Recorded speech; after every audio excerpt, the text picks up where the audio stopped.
Chika Minute! Pinagkakaguluhan ngayon ng mga Don Bell fans ang pagpasok ni Donnie Pangilinan sa bahay ni Kuya. At dahil sa pagpasok nga ni Madine idol na si Donnie Pangilinan ay gusto na rin nilang papasukin si Bel Mariano sa loob ng bahay ni Kuya. Didinggin kaya ng mga boses, ABS-CBN boses and Jimmy's boses, itong hinaing ng mga fans ng Don Bell upang makapag-charge na raw itong si Donnie kasi alauna pa lang ng tanghali pero mukhang 7 PM na ng gabi ang kanyang mukhang matutulog na. Kaya't hinaing ng mga fans na papasukin na ang human charger niya. Ito nga ang ilang mga komento ng mga bubblies.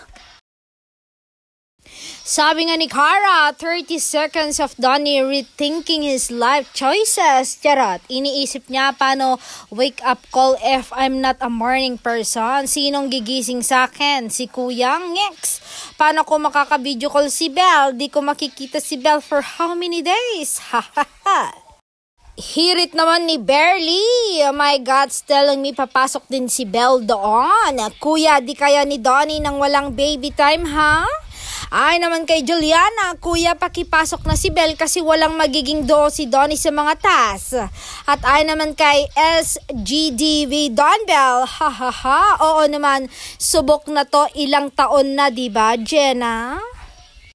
Hirit ulit ni SGDB at ni Cara, Kuya, maawa kayong charger niya na iwan sa labas. Ang pangalan niya, Bel Mariano po. Ay naman kay Cara, ipasok si Bel. Si Bel lang makakapagpagising kay Donnie pag wake up call na.